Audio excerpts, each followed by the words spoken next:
அஸ்ஸலாமு அலைக்கும். Welcome to homemade. எல்லோரும் எப்படி இருக்கீங்க? நல்லா இருக்கீங்களா? இன்றைக்கி ரொம்பவே டிஃப்ரெண்ட் அண்ட் ரொம்ப டேஸ்டியான 5 கட்லட் ரெசிபீஸ் உங்கள் கூட ஷேர் பண்ணியிருக்கேன். கூடவே ரொம்பவே ஈஸியான ஒரு யம்மியான ஜாம் ரெசிபியுமே ஷேர் பண்ணியிருக்கேன். ஸோ ஃபுல்லுமே மிஸ் பண்ணாமல் பாருங்கள். நம்மளோட ஹோம்மேட் சேனலை ஃபஸ்ட் டைம் பார்க்குறவங்க ஃபுல்லாக பார்த்துட்டு பிடிச்சிருந்தா சப்ஸ்கிரைப் பண்ணிக்கோங்க. இப்போ நான் வந்துட்டு ஃபஸ்ட்டு இந்த கறி தான் எடுத்து வச்சுருக்கேன். பீஃப் வந்துட்டு ஒரு 1/2 கிலோ அளவுக்கு இருக்கும். இது ஓரளவுக்கு கொஞ்சம் குட்டி குட்டியாக சேர்த்துட்டு குக்கரில் வச்சுருக்கேன். இதில் வந்துட்டு கொஞ்சமாக உப்பு சேர்த்துக்கலாம், பாதி ஸ்பூன் அளவுக்கு மஞ்சள் தூள், 1 ஸ்பூன் அளவுக்கு மிளகாய்த்தூள், இதெல்லாம் சேர்த்துட்டு 1 ஸ்பூன் அளவுக்கு இஞ்சி பூண்டு பேஸ்ட், 1 ஸ்பூன் அளவுக்கு கொத்தமல்லி பேஸ்ட்க்கான லிங்க் நான் இதில் அட்டாச் பண்ணி வைக்கிறேன். நீங்கள் தேவைப்பட்ட செக் பண்ணி பார்த்துக்கோங்க. அவ்வளோதான். இது எல்லாத்தையும் சேர்த்துட்டு ஒரு கிளாஸ் அளவுக்கு தண்ணி சேர்த்துடலாம். இதில் தண்ணி சேர்த்துட்டு இதை நல்லா ஒரு வாட்டி மிக்ஸ் பண்ணிவிட்டு நம்ம அடுப்பில் வச்சிட வேண்டியது தான்.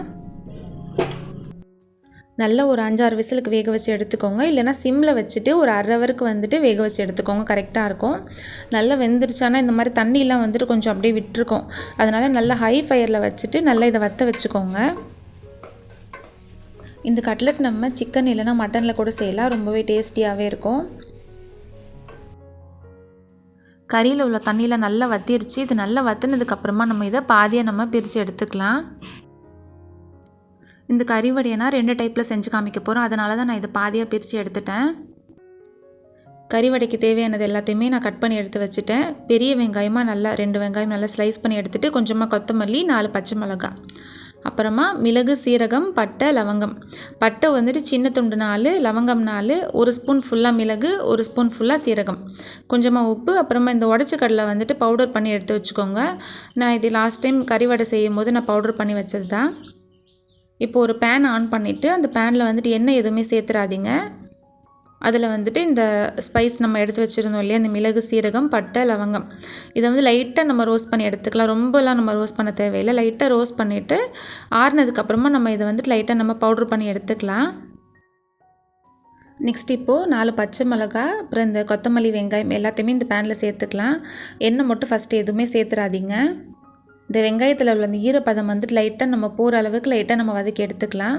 அப்போ தான் நம்மளுக்கு வந்து இந்த கறி வடையில் வந்துட்டு தண்ணி விடாமல் நம்மளுக்கு கரெக்டான ஷேப்பு கிடைக்கும். அதனால தான் வெங்காயத்துக்கு தக்கன கொஞ்சமாக உப்பு சேர்த்துக்கோங்க. வெங்காயம் லைட்டாக ட்ரை ஆனதுக்கப்புறமா நம்ம பாதி கறி எடுத்து வச்சுருந்தோம் இல்லையா, அந்த பாதி கறியை இதில் சேர்த்துக்கலாம்.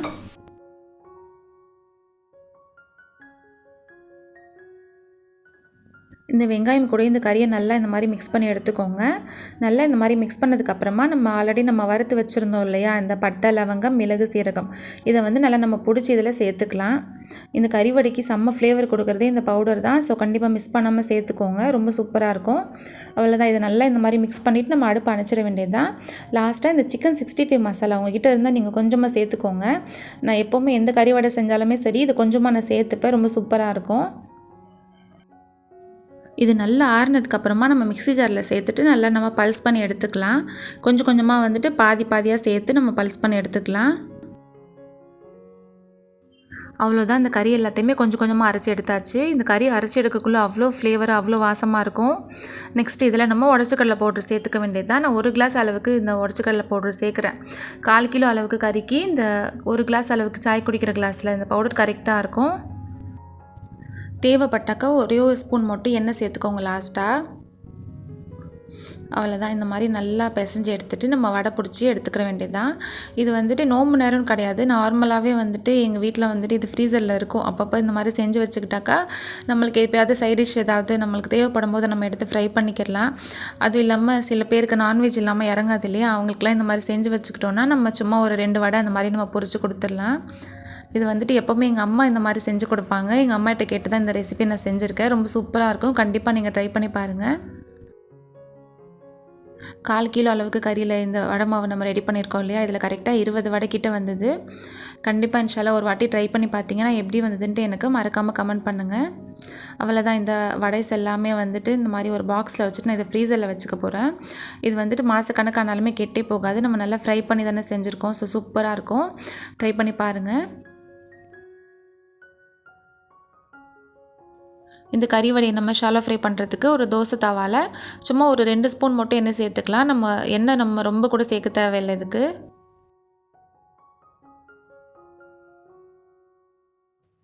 இந்த வடையை நம்ம ரொம்ப நேரம் கூட ஃப்ரை பண்ண தேவையில்லை. ஜஸ்ட் இந்த மாதிரி லைட்டாக இந்த மாதிரி பரட்டி விட்டு எடுத்துட வேண்டியது தான், அவ்வளோதான். செம்ம சூப்பராக ரொம்ப ரொம்ப டேஸ்ட்டாக இருக்கும். இன்ஷால்லா கண்டிப்பாக ட்ரை பண்ணி பாருங்கள்.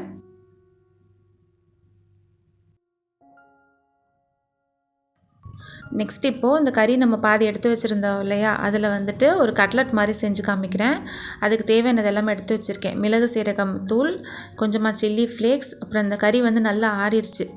அப்புறம் அது கூட வந்து கொஞ்சமாக கொத்தமல்லி, புதினா, பச்சை மிளகா, வெங்காயம், அப்புறம் உருளைக்கிழங்கு வந்துட்டு இது எல்லாத்தையுமே சேர்க்க போகிறது கிடையாது. இதில் பாதி தான். அந்த பாதி உருளைக்கிழங்கு வச்சுட்டு ஒரு போண்டா மாதிரி ஒன்று செய்யலாம். அது எப்படின்னு சொல்லி லாஸ்ட்டாக காமிக்கிறேன்.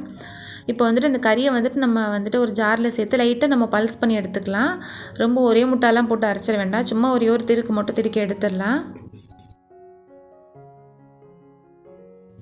இப்போ ஒரு பிளேட்டில் இந்த மிளகு சீரகம் தூள் சேர்த்துக்கலாம். கொஞ்சமாக சில்லி ஃப்ளேக்ஸ் ஒரு ஸ்பூன் கிட்ட இருக்கும். அப்புறமா பச்சை மிளகா ஒரு மிளகாய் கிட்ட எடுத்திருக்கேன்.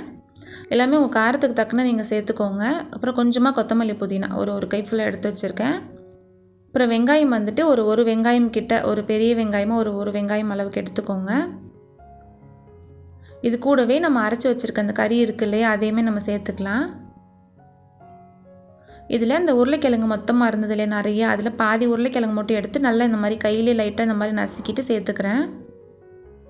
இந்த உருளைக்கிழங்கோட அளவு வந்துட்டு நல்ல பெரிய உருளைக்கிழங்குல ஒரு 5 கிழங்கு மாதிரி வச்சுக்கோங்க, கரெக்டாக இருக்கும். அவ்வளோதான். இது எல்லாத்தையுமே நல்லா மசிச்சுட்டு இது கூட கொஞ்சமாக உப்பு சேர்த்து நல்லா இது கலந்து எடுத்துக்க வேண்டியது தான்.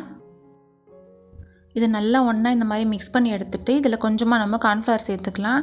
கார்ன்ஃப்ளவர் வந்துட்டு இவ்வளோதான் கிடையாது. நீங்கள் வந்துட்டு பிடிச்சி பார்க்கையில் உங்களுக்கே தெரிஞ்சிடும். அந்த கரெக்டாக பிடிக்க வந்ததுன்னா நீங்கள் அதோட நிறுத்திக்கோங்க. ஃபஸ்ட்டு நான் ஒரு 2 ஸ்பூன் அளவுக்கு சேர்த்துட்டு நல்லா வந்து கலந்து பார்த்தேன். எனக்கு பத்தலை, அதனால் கூட ஒரு 2 ஸ்பூன் சேர்த்துக்கிட்டேன். இந்த அளவுக்கு வந்துட்டு ஒரு 4 ஸ்பூன் கிட்ட நான் கார்ன்ஃப்ளவர் மாவு சேர்த்துருக்கேன். அவ்வளோதான். இது நல்லா இந்த மாதிரி பிசைஞ்சு விட்டுக்கிட்டே இருந்தோன்னா நம்மளுக்கு கரெக்டாக கட்லட் மாதிரி பிடிக்க வந்துடும். உங்களுக்கு சப்போஸ் வந்துட்டு கரெக்டாக பிடிக்க வரலன்னா கொஞ்சமாக லாஸ்ட்டாக ஒரு ஸ்பூன் இல்லை 2 ஸ்பூன் அளவுக்கு கொஞ்சமாக எண்ணெய் சேர்த்துக்கோங்க.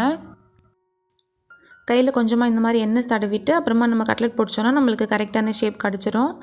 நான் வந்துட்டு ஒரு 4 கட்லட் கிட்ட கொஞ்சமாக வந்துட்டு பெரிய ஸ்கொயர் ஷேப்பில் நான் கொஞ்சம் பிடிச்சி எடுத்துக்கிறேன். இன்றைக்கி ஈவினிங் பசங்களுக்கு ஸ்நாக்ஸ்க்கு இது தான் நான் கொடுக்குறதா இருக்கேன். அதனால் நான் வந்துட்டு இது மாதிரி நல்லா பெருசாகவே பிடிச்சி எடுத்துக்கிறேன். இது ஒன்று சாப்பிட்டாலே போதும், செம்ம ஃபில்லிங் ஆகிடும். அப்புறம் மீதி இருக்கிறது எல்லாத்தையுமே நல்லா பால்ஸ் மாதிரி நான் உருட்டி வச்சுட்டு நான் இதை ஃப்ரீசரில் ஸ்டோர் பண்ணிக்க போகிறேன். இன்ஷால்லா இந்த கட்லட் ரெசிப்பியுமே நீங்கள் ட்ரை பண்ணி பாருங்கள். ட்ரை பண்ணி பார்த்துட்டு எப்படி வந்துன்ட்டு மறக்காமல் கமெண்ட் பண்ணுங்கள் இன்ஷால்லா. இந்த கட்லட் நீங்கள் ஒரு வாட்டி செஞ்சு கொடுத்தீங்கன்னா கண்டிப்பாக பசங்க அடிக்கடி கேட்பாங்க. பசங்களோட ரொம்பவே ஃபேவரட்டான கட்லட் ஆகிடும் இது. ப்ளஸ் ரொம்பவே ஃபில்லிங்காகவும் இருக்கும். நம்ம ஸ்கூல் விட்டு வர பசங்களுக்கு இது ஒன்று கொடுத்தாலே போதும், ரொம்ப ரொம்ப வயிறு ஃபுல்லாகிடும். இன்ஷால்லா இஃப்தாருக்கு இந்த கட்லட்டுமே நீங்கள் செஞ்சு பாருங்கள். இதை வந்துட்டு ஃப்ரீ டைமில் நீங்கள் செஞ்சு ஃப்ரீசரில் வச்சுக்கோங்க. நம்ம மறுநாளைக்கு நம்ம இஃப்தாருக்கு நம்ம இது செய்கிறதா இருந்தாக்கா முதல் நாளுக்கு வந்து ஃப்ரிட்ஜில் கீழே எடுத்து வச்சுருங்க. அது நல்லா கொஞ்சம் வந்துட்டு மறுநாளைக்கு நம்மளுக்கு ஃப்ரை பண்ணும்போது கரெக்டாக இருக்கும். நெக்ஸ்ட்டு நம்ம பேலன்ஸ் வச்சுருந்த அந்த கிழங்கு இருக்குது இல்லையா, இதுவும் ஒரு 5 கிழங்கு கிட்ட இருக்கும். இதில் கொஞ்சமாக சில்லி ஃப்ளேக்ஸ் சேர்த்துக்கலாம். இது ஒரு ஸ்பூன் கிட்ட இருக்கும். நெக்ஸ்ட் இதில் கொஞ்சமாக வந்துட்டு பச்சை மிளகாவும் வந்துட்டு ஒரு மிளகாய் கிட்ட இருக்கும். உங்களோட காரத்துக்கு தக்கன நீங்கள் சேர்த்துக்கோங்க. இதில் ஒரு வெங்காயம் கிட்ட சேர்த்துக்கிறேன். கொஞ்சமாக வந்து கொத்தமல்லி, புதினா, சின்னதாக ஒரு துண்டு அளவுக்கு இஞ்சியை நல்லா இந்த மாதிரி துருவி சேர்த்துக்கோங்க. கடைசியாக கொஞ்சமாக உப்பு சேர்த்துட்டு இதை நல்லா நம்ம பிசைஞ்சு எடுத்துக்க வேண்டியது தான். நான் இது உருளைக்கிழங்கு போண்டாக்காக தான் ரெடி பண்ணிகிட்ருக்கேன். இது வந்துட்டு நம்ம போண்டா வேண்டாம், நம்மளுக்கு டிக்கீஸ் இல்லைனா கட்லட் மாதிரி வேணும்னா இதில் நம்ம வந்துட்டு கொஞ்சமாக ஒரு 2 ஸ்பூன் கிட்ட கார்ன்ஃப்ளவர் மாவு இல்லைனா அரிசி மாவு சேர்த்து நம்ம பிடிச்சி வச்சுக்கலாம். பிடிச்சிட்டு நம்மளுக்கு கட்லட் ஷேப்பில் நம்ம வந்துட்டு எடுத்து வச்சிட்டோன்னா நம்மளுக்கு கரெக்டாக இருக்கும். நான் இது போண்டாக்காக செய்கிறதால நான் இதில் மாவு எதுவுமே நான் சேர்க்கலை. ஜஸ்ட்டு இது நல்லா பிசைஞ்சு எடுத்துகிட்டு இந்த மாதிரி பால்ஸ் மாதிரி உருட்டிட்டு நான் இதை வந்துட்டு ஃப்ரீசரில் நான் ஸ்டோர் பண்ணி வைக்க போகிறேன். தேவைப்படும் போது எடுத்துகிட்டு நம்மளோட அந்த பஜ்ஜி போண்டா மிக்ஸ் இருக்குது இல்லையா, நம்ம ஆல்ரெடி நம்ம ப்ரிப்பரேஷன் வீடியோவில் நம்ம செஞ்சு வச்சுருக்கிறது, அதில் வந்துட்டு கொஞ்சமாக நம்ம தண்ணி கலந்துட்டு நம்ம இதை சுட்டு எடுத்தால் நம்மளுக்கு வந்து ரெடி ஆகிடும். அவ்வளோதான். நான் ஆல்ரெடி வந்துட்டு ரமதான் ப்ரிப்பரேஷன் வீடியோவுமே நான் அப்லோட் பண்ணியிருக்கேன். இன்ஷால்லா நீங்கள் யாரும் பார்க்கலன்னா நீங்கள் அதுவுமே செக் பண்ணி பாருங்கள். உங்களுக்கு இன்ஷால்லா கண்டிப்பாக யூஸ்ஃபுல்லாக இருக்கும். நம்மளோட இந்த ஹோம்மேட் சேனலை சப்ஸ்கிரைப் பண்ணாமல் பார்த்துட்ருக்கவங்க ஃபுல்லாக பார்த்துட்டு பிடிச்சிருந்தா மறக்காமல் சப்ஸ்கிரைப் பண்ணி வச்சுக்கோங்க. நெக்ஸ்ட்டு வந்துட்டு இந்த மூக்கடலை இருக்குல்ல, வெள்ளை மூக்கடலை, அது ஒரு 2 கிளாஸ் கிட்ட நல்லா வந்துட்டு நைட்டு ஃபுல்லாக ஊற வச்சுருக்கேன். அதில் ஒரு சூப்பரான ஒரு வடையுமே செஞ்சிடலாம் நம்ம. அதுக்கு 2 வெங்காயம் எடுத்து வச்சுருக்கேன். 1 ஸ்பூன் ஃபுல்லாக மிளகு சீரகம், அப்புறமா 1 ஸ்பூன் ஃபுல்லாக மிளகாய்த்தூள், சும்மா ஒரு பிஞ்ச் அளவுக்கு மஞ்சள் தூள், கொஞ்சமாக உப்பு, ஒரு கை ஃபுல்லாக புதினா, அப்புறம் இது கூட வந்துட்டு கொத்தமல்லி க்யூப்மே நான் வந்து சேர்த்துக்க போகிறேன். கொத்தமல்லி பேஸ்ட் நான் எப்போவுமே செஞ்சு வைப்பேன் இல்லையா, அதுதான். அதுக்கான லிங்க்கை வந்து நான் இந்த வீடியோவில் நான் அட்டாச் பண்ணி வைக்கிறேன். உங்களுக்கு தேவைப்பட்ட செக் பண்ணி பாருங்கள். அப்படி உங்களுக்கு இது செய்ய டைம் இல்லைன்னா இதுக்கு பதிலாக என்னென்ன சேர்க்கலான்னு சொல்கிறேன், நோட் பண்ணிக்கோங்க. கொஞ்சமாக கொத்தமல்லி, ஒரு 4-5 பல்லு போல் பூண்டு, ஒரு சின்ன துண்டு இஞ்சி, ஒரு 2-3 காஞ்ச மிளகாய், இது எல்லாத்தையும் லைட்டாக பல்ஸ் பண்ணிவிட்டு இது கூட நீங்கள் சேர்த்துக்கோங்க. இது கூட கொஞ்சமாக சோம்பு வந்துட்டு சேர்த்தா செம்ம ஃப்ளேவராக இருக்கும். சோம்பு கொஞ்சமாக சேர்த்துக்கோங்க. அப்புறமா கொஞ்சமாக பேக்கிங் சோடா எடுத்து வச்சுருக்கேன், ஆப்பு சோடா. அவ்வளோதான். இதெல்லாம் தான் நம்மளுக்கு தேவையான பொருட்கள். இதை வச்சு நம்ம வந்துட்டு சூப்பரான வந்துட்டு வடை செஞ்சிடலாம். ஃபஸ்ட்டு வந்துட்டு இந்த மிளகு சீரகமும் இருக்குது இல்லையா, இதை லைட்டாக நம்ம பல்ஸ் பண்ணி எடுத்துக்கலாம். ஃபஸ்ட்டு பல்ஸ் பண்ணதுக்கப்புறமா நம்ம மற்ற பொருள் எல்லாத்தையுமே நம்ம சேர்த்துக்கலாம். அவ்வளோதான். இது வந்துட்டு ஒன்றும் பாதியமாக பல்ஸ் பண்ணிவிட்டு இது கூடவே வந்து இந்த வெங்காயம் வந்துட்டு சும்மா ரஃபாக சாப் பண்ணி சேர்த்துக்கலாம். இது சின்ன வெங்காயமாக இருக்கிறதால நான் 2 வெங்காயம் கிட்ட சேர்த்துக்கிறேன் இதில். இது கூடவே இந்த கொத்தமல்லி க்யூப் இருக்கு இல்லையா, அதையுமே சேர்த்துக்கலாம். அப்புறம் இந்த புதினா, இது எல்லாத்தையுமே நம்ம ஜஸ்ட்டு ஒரு வாட்டி மட்டும் நம்ம பல்ஸ் பண்ணிவிட்டு வந்துடலாம். பல்ஸ் பண்ணதுக்கப்புறமா இந்த மூக்கடலை நல்லா ஊறி இருக்குது இல்லையா, இதையுமே நம்ம கொஞ்சம் கொஞ்சமாக போட்டு நம்ம பல்ஸ் பண்ணி எடுத்துக்கலாம். இந்த மூக்கடலையுமே நம்ம வந்துட்டு கொஞ்சம் கொஞ்சமாக நம்ம பேட்சஸாக போட்டு நம்ம அரைச்சி எடுத்துகிட்டு லாஸ்ட்டாக நம்ம இந்த மிளகாய்த்தூள், மஞ்சள் தூள், உப்பு இதையுமே கூட போட்டுட்டு சும்மா ஒரே ஒரு பல்ஸ் மட்டும் நம்ம பண்ணி எடுத்துடலாம். அவ்வளோதான். கொஞ்சம் கேப் விட்டு அரைச்சிக்கோங்க. லைட்டாக இந்த மாதிரி மிக்ஸ் பண்ணி விட்டுட்டு, இல்லைனா நீங்கள் ரொம்ப கம்மியான அளவுலேயே நீங்கள் பேட்சஸாகவே நீங்கள் போட்டு அரைச்சிக்கோங்க. கொஞ்சம் கூட தண்ணியே சேர்க்காமல் நல்லா இந்த அளவுக்கு நல்லா சாஃப்டாக அரைச்சி எடுத்துக்கோங்க. இதில் கொஞ்சமாக சோம்பு சேர்த்துக்கலாம். சோம்பு சேர்க்குறதால நல்ல ஃப்ளேவராக இருக்கும். ஒரு ஸ்பூன் கிட்ட கொஞ்சமாக சேர்த்துக்கலாம். கூடவே கொஞ்சமாக அந்த பேக்கிங் சோடா வந்துட்டு குட்டி ஸ்பூனில் ஒரு பாதி ஸ்பூன் கிட்ட சேர்த்துக்கலாம். இதில் நம்ம மைதா மாவு, கடலை மாவு, அரிசி மாவு, கார்ன்ஃப்ளவர் மாவுன்னு எந்த ஒரு மாவுமே நம்ம சேர்க்கவே கூடாது. அப்படி நம்ம ஏதாவது பைண்டிங்காக நம்ம ஏதாவது ஒரு மாவு சேர்த்தோன்னா நம்மளுக்கு அந்த வடை வந்துட்டு ஒரு மாதிரி ஹார்டாக போயிடும். நம்மளுக்கு வந்து அந்தளவுக்கு வந்து நல்ல டேஸ்ட்டுமே கிடைக்காது. ஸோ இதில் நீங்கள் கண்டிப்பாக அந்த மாவு எதுவுமே நீங்கள் சேர்த்துக்கவே கூடாது. அதனால தான் நம்ம வந்து தண்ணி கொஞ்சம் கூட நம்ம சேர்க்காமல் அரைக்கிறது. இந்த மாதிரியான பயிர்கள், இந்த மாதிரி மூக்கடலை, இந்த மாதிரி பயிர்கள்லேயே வந்துட்டு அந்த பைண்டிங் ஆகிற மாதிரியான ஒரு தன்மை இருக்கும். ஸோ நம்ம வந்துட்டு இதில் மாவு எதுவுமே சேர்க்கணுன்னு அவசியமே கிடையாது. நீங்கள் தண்ணி மட்டும் ஊற்றாமல் நீங்கள் கொஞ்சம் கொஞ்சமாக அரைச்சி நீங்கள் எடுத்திங்கன்னா உங்களுக்கு கரெக்டாக இருக்கும். பாருங்கள், இந்தளவுக்கு நல்லா சாஃப்டாகவும் இருக்கணும். ப்ளஸ் நம்ம இந்த மாதிரி பால் மாதிரி பிடிச்சோன்னா இந்த மாதிரி உதிராமையும் கரெக்டாகவும் வரணும். இந்த மாதிரி ஒரு பதத்துக்கு நீங்கள் அரைச்சி எடுத்துக்கோங்க. நெக்ஸ்ட்டு இது எல்லாத்தையுமே நான் வந்துட்டு ஃப்ரீசரில் வைக்கிறதுக்காக ஒரு பாக்ஸில் வந்துட்டு கொஞ்சம் கொஞ்சமாக நான் வந்துட்டு பால் மாதிரி இந்த மாதிரி உருட்டி எடுத்து நான் வச்சுக்கிறேன். இதையுமே வந்துட்டு நம்ம இஃப்தாருக்காக வந்துட்டு செய்யலாம். ரொம்ப நல்ல ஃபில்லிங்காக இருக்கும். ப்ளஸ் ரொம்பவே ஹெல்த்தியாக நம்ம கொடுத்த மாதிரி இருக்கும். இன்ஷா அல்லாஹ் இந்த வடையுமே வந்து ட்ரை பண்ணி பாருங்கள். ட்ரை பண்ணி பார்த்துட்டு எப்படி வந்ததுன்ட்டு எனக்கு கமெண்ட் பண்ணுங்கள். அவ்வளோதான், 2 பாக்ஸ் ஃபுல்லுமே நான் ஃப்ரீசரில் வச்சுட்டேன்.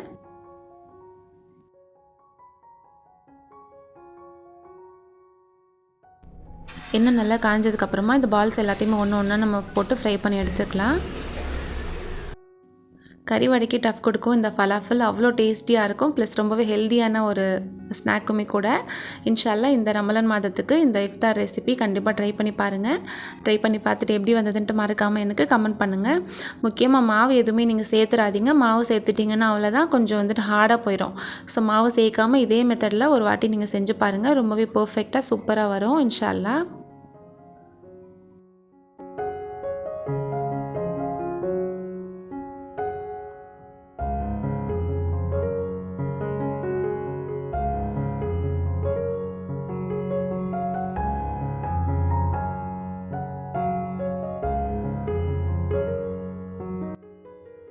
நெக்ஸ்ட் இப்போது ப்ரோட்டீன் சத்து நிறைஞ்சிருக்கக்கூடிய ராஜ்மா கட்லெட் தான் செய்ய போகிறோம்.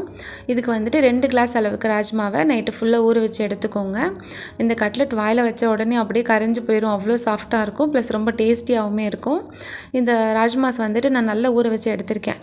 இது நல்லா வாஷ் பண்ணிவிட்டு இது ஒரு குக்கரில் சேர்த்துட்டு ஒரு 4 விசில் கிட்ட நம்ம வேக வச்சு எடுத்துக்கலாம். இதில் கொஞ்சமாக உப்பு சேர்த்து வேக வச்சு எடுத்துக்கோங்க. இந்த கட்லெட் நம்ம இப்போ வந்துட்டு ராஜ்மாவில் செய்கிறோம் இல்லையா, இதுக்கு பதிலாக நம்ம காராமணி இல்லைன்னா மொச்சப்பயிர் அந்த மாதிரியான மற்ற பயிர்களில் கூட நம்ம செய்யலாம். ரொம்பவே நல்லாயிருக்கும். ட்ரை பண்ணி பாருங்கள். இது நல்லா ஒரு 4 விசிலுக்கு அப்புறமா இந்த தண்ணியெல்லாம் நம்ம வடித்து எடுத்துகிட்டு நல்லா ஆற வச்சு எடுத்துக்கலாம். ஒரு கை ஃபுல்லாக புதினா, பூண்டு, கொத்தமல்லி, 3 பச்சை மிளகா, சின்னதாக ஒரு துண்டு இஞ்சி, 1 ஸ்பூன் ஃபுல்லாக மிளகாய்த்தூள், 1/4 ஸ்பூன் கிட்ட மஞ்சள் தூள், 1 ஸ்பூன் சிக்கன் மசாலா, கொஞ்சமாக உப்பு, அப்புறம் மிளகு சீரகம், அப்புறமாட்டி வந்துட்டு இந்த ராஜ்மா நல்லா ஆற வச்சு வச்சுருக்கோம் இல்லையா அது. இது கூடவே வந்துட்டு ஒரு பெரிய வெங்காயத்தை நல்லா ஸ்லைஸ் பண்ணிவிட்டு லைட்டாக இந்த மாதிரி ஃப்ரை பண்ணி எடுத்துக்கிறேன். இதை நம்ம வந்துட்டு வெங்காயம் அப்படியே நம்ம பச்சையாக கூட செய்யலாம். ஆனால் வந்துட்டு இந்த மாதிரியான பயிறு வகைகளுக்கு வந்துட்டு கொஞ்சம் டேஸ்ட் கொஞ்சம் கூடுதலாக வந்துட்டு நல்லாயிருக்கும் இந்த மாதிரி வெங்காயம் ஃப்ரை பண்ணி சேர்க்கும் போது. ஸோ லைட்டாக நம்ம ஃப்ரை பண்ணி எடுத்துக்கலாம். இந்த பயிருமே வந்துட்டு நல்லா வெந்திருக்கு, ரொம்ப ஓவர் குக் ஆகலை, ப்ளஸ் ரொம்ப ஹார்டாகவும் இல்லை, கரெக்டாக வெந்திருக்கு. அவ்வளோதான். இந்த வெங்காயமும் வந்துட்டு நல்லா ஃப்ரை ஆகிடுச்சு. நல்லா கலர் மாறினதுக்கப்புறமா இதை நம்ம வந்து தனியாக எடுத்து வச்சுக்கலாம். இப்போ ஒரு மிக்ஸி ஜாரில் நம்ம எடுத்து வச்சுருந்த அந்த இஞ்சி, பூண்டு, பச்சை மிளகா, கொத்தமல்லி, புதினா எல்லாத்தையுமே ஜஸ்ட் ஒரே ஒரு வாட்டி மட்டும் நம்ம பல்ஸ் பண்ணிவிட்டு வந்துடலாம். பல்ஸ் பண்ணிவிட்டு இது கூடவே நம்ம ஃப்ரை பண்ணி வச்சுருந்த அந்த வெங்காயம் இருக்குது இல்லையா, அதையுமே கூட சேர்த்து இன்னொரு வாட்டி நம்ம பல்ஸ் பண்ணிவிட்டு வந்துடலாம். இதில் தண்ணி எதுவுமே சேர்த்துறாதீங்க. தண்ணி சேர்க்காமல் சும்மா அப்படியே நீங்கள் அரைச்சி எடுத்துக்கோங்க. இதில் லாஸ்ட்டாக நம்ம எடுத்து வச்சுருந்த சிக்கன் மசாலா இருக்குது இல்லையா, 1 ஸ்பூன் அளவுக்கு சேர்த்துக்கோங்க. நெக்ஸ்ட் இந்த மிளகாய்த்தூள் 1 ஸ்பூன், மஞ்சள் தூள் ஒரு 1/4 ஸ்பூன் அளவுக்கு இருக்கும். இதையுமே சேர்த்துட்டு ஜஸ்ட் ஒரே ஒரு பல்ஸ் மட்டும் பண்ணிவிட்டு வந்துடலாம். அவ்வளோதான். நம்மளோட கட்லெட்டுக்கு தேவையான மசாலா வந்து நம்மளுக்கு ரெடி ஆகிடுச்சு. நெக்ஸ்ட் நம்ம ஆற வச்சுருந்த அந்த ராஜ்மாவையுமே ஒரு பெரிய ஜாரில் போட்டுட்டு நல்லா நம்ம அரைச்சிட்டு வந்துடலாம். நல்லா ஃபைனாக அரைச்சி எடுத்துக்கோங்க. இந்த அரைச்ச ராஜ்மாவை ஒரு சட்டிக்கு நான் மாற்றிட்டேன். அதில் பிளேட்டில் எனக்கு வாட்டமாக இல்லாதனால அது கூடவே வந்துட்டு நம்ம இந்த சின்ன ஜாரில் அரைச்சி வச்சுருந்தோம் இல்லையா, இந்த மசாலா எல்லாத்தையுமே நம்ம சேர்த்துக்கலாம். இந்த மசாலா தான் இந்த கட்லெட்டுக்கு ரொம்ப நல்ல டேஸ்ட் கொடுக்கும். நல்ல வாசமாக நல்லாயிருக்கும் இந்த மசாலாவோட ஸ்மெல்லுமே. இதே மெத்தடில் நம்ம எந்த ஒரு பயிர் வகையில் வேணாலுமே நம்ம செய்யலாம். நீங்கள் கண்டிப்பாக ட்ரை பண்ணி பாருங்கள். பசங்களுக்கு வந்துட்டு இந்த பயிரெல்லாம் பிடிக்கல, வேண்டான்னு சாப்பிடாத பசங்களுக்கு நம்ம இந்த மாதிரி கட்லெட் ஸ்டிக்கீஸ்லாம் நம்ம இந்த மாதிரி செஞ்சு கொடுத்து நம்ம பழக்கப்படுத்தலாம். அவ்வளோதான். இந்த ராஜ்மா கட்லெட்ஸ் எல்லாத்தையுமே இந்த மாதிரி பால் மாதிரி பிடிச்சிட்டு இந்த பாக்ஸில் வச்சு நான் ஃப்ரீசரில் ஸ்டோர் பண்ணிக்க போகிறேன். அவ்வளோதான். இந்த ராஜ்மா கட்லெட்ஸ் எல்லாத்தையுமே இந்த மாதிரி பால் மாதிரி பிடிச்சிட்டு இந்த பாக்ஸில் வச்சு நான் ஃப்ரீசரில் ஸ்டோர் பண்ணிக்க போகிறேன். இதுவுமே மாதக்கணக்கானாலுமே கெட்டே போகாது. இன்ஷால்லா இதுவுமே நீங்கள் ட்ரை பண்ணி பாருங்கள். ரொம்ப ஒரு ஹெல்த்தியான ஒரு ஸ்நாக்காக இருக்கும். இன்ஷால்லா இஃப்தாருக்கு ட்ரை பண்ணி பார்த்துட்டு எப்படி வந்ததுன்ட்டு எனக்கு கமெண்ட் பண்ணுங்கள்.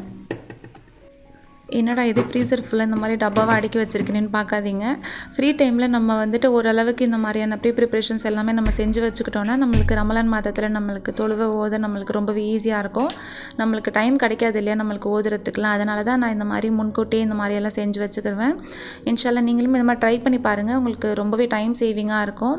இப்போ இந்த பேலன்ஸ் இருக்கிற அந்த கலவையில் வந்துட்டு கட்லெட் போட்டு காமிக்கிறேன். எவ்வளோ சாஃப்டாக இருக்குது பாருங்கள். இதில் வந்துட்டு மாவு எதுவுமே நீங்கள் சேர்க்காமல் இதே மெத்தடில் செஞ்சு பாருங்கள். ரொம்ப சூப்பராக இருக்கும்.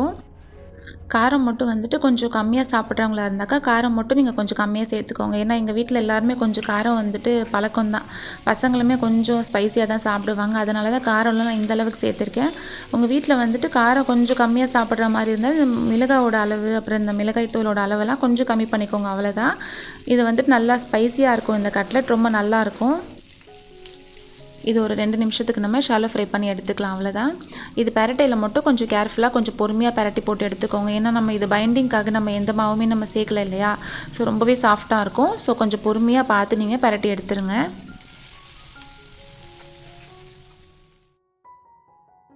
அவ்வளோதான். ரொம்பவே காரசாரமான 5 விதமான இஃப்தார் ரெசிபிஸ் நம்ம பார்த்தோம். ரொம்பவே நல்ல டிஃப்ரெண்ட்டாக யூனிக்காக இருந்திருக்கும். இன்ஷால்லா ட்ரை பண்ணி பாருங்கள். நெக்ஸ்ட் இப்போ லாஸ்ட்டாக ரொம்பவே யம்மியான ஸ்ட்ராபெரி ஜாம் எப்படி செய்கிறதுன்னு பார்க்கலாமா. ரொம்பவே ஈஸி தான் இது. இதுக்கு வந்துட்டு இந்த 2 பாக்ஸ் ஃபுல்லாக ஸ்ட்ராபெரிஸ் எடுத்திருக்கேன். நல்லா ஃப்ரெஷ்ஷாக இருக்குது. ஸ்ட்ராபெரிஸ் நல்லா எப்போவுமே ஃப்ரெஷ்ஷாக நம்ம எப்படி நம்ம ஸ்டோர் பண்ணி வச்சுக்கலான்ட்டு நான் ஆல்ரெடி வீடியோ அப்லோட் பண்ணியிருக்கேன். அதுக்கான லிங்க்குமே நான் அந்த வீடியோவில் கொடுக்குறேன். இன்ஷால்லா செக் பண்ணி பாருங்கள். ஃபஸ்ட் இப்போ இந்த ஸ்ட்ராபெரிஸில் இருக்க அந்த காம்பு எல்லாத்தையும் ரிமூவ் பண்ணிவிட்டு ஒரு சாப்பரில் போட்டு நம்ம இந்த ஸ்ட்ராபெரிஸ் எல்லாத்தையுமே நம்ம சாப் பண்ணி எடுத்துக்கலாம். அப்படி இல்லைனா நீங்கள் மிக்ஸி ஜாரில் போட்டு சும்மா ஒரு வாட்டி மட்டும் பல்ஸ் பண்ணி மட்டும் எடுத்துருங்க. இல்லைனா நல்லா குட்டி குட்டியாக நீங்களே கட் பண்ணி கூட எடுத்து வச்சுக்கோங்க. இந்த சாப் பண்ணி வச்சுருக்க ஸ்ட்ராபெரிஸ் எல்லாத்தையுமே ஒரு பேனில் சேர்த்தாச்சு. இதை நம்ம ஆன் பண்ணிவிட்டு இதில் வந்துட்டு ஒரு 1/4 கப் கிட்ட சர்க்கரை சேர்த்துக்கலாம்.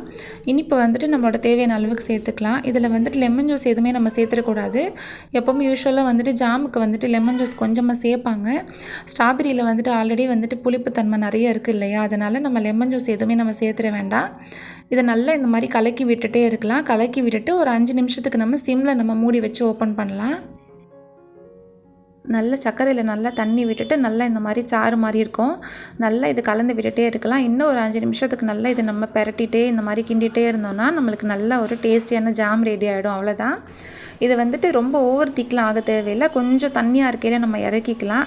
ஏன்னா நம்ம இதை வந்துட்டு நல்லா ஆறுனதுக்கப்புறம் நம்ம இதை ஃப்ரிட்ஜில் வைக்கும் போது நம்மளுக்கு கொஞ்சம் திக்னஸ் கிடச்சிரும். அவ்வளோதான், நம்மளோட ஜாம் ரொம்ப சட்டுன்னு ரெடி ஆயிடுச்சு. இது நல்லா ஆறுனதுக்கப்புறமா இது ஒரு ஜாரில் போட்டு நம்ம ஸ்டோர் பண்ணி வச்சுக்கலாம். இதை நான் இப்போ ஃப்ரிட்ஜில் தான் வைக்க போகிறேன். வெளியில் வச்சு அவ்வளோதான், எல்லாம் எறும்பு வந்து காலி பண்ணிட்டு போயிடும். ஸோ இது எல்லாத்தையுமே ஃப்ரிட்ஜில் பத்திரமா வச்சுக்கலாம். பசங்களுக்கு நம்ம ஸ்நாக்ஸ்க்காக நம்ம இது கொடுக்கறதுக்கு ரொம்ப யூஸ்ஃபுல்லாக இருக்கும். ஸோ அவ்வளோதான், இதோட இந்த வீடியோ நான் முடிச்சுக்கிறேன். இந்த வீடியோ ஃபுல்லுமே உங்களுக்கு யூஸ்ஃபுல்லாக இருந்திருக்கும்னு நினைக்கிறேன். இன்ஷால்லா இந்த இஃப்தார் ரெசிபிஸ் எல்லாமே ட்ரை பண்ணி பார்த்துட்டு எப்படி வந்ததுன்னு எனக்கு மறக்காமல் கமெண்ட் பண்ணுங்கள். நம்ம சேனல் ஹோம்மேட் இன்னும் யாராவது சப்ஸ்கிரைப் பண்ணாமல் பார்த்துட்ருக்கீங்கன்னா மறக்காமல் சப்ஸ்கிரைப் பண்ணி சப்போர்ட் பண்ணுங்கள். மறக்காமல் லைக் பண்ணுங்கள். உங்களோட தெரிஞ்சவங்க, ஃபேமிலி, ஃப்ரெண்ட்ஸ் எல்லாத்துக்குமே ஷேர் பண்ணுங்கள். அவங்களுக்குமே ரொம்ப யூஸ்ஃபுல்லாக இருக்கும். தேங்க்ஸ் ஃபார் வாட்சிங்.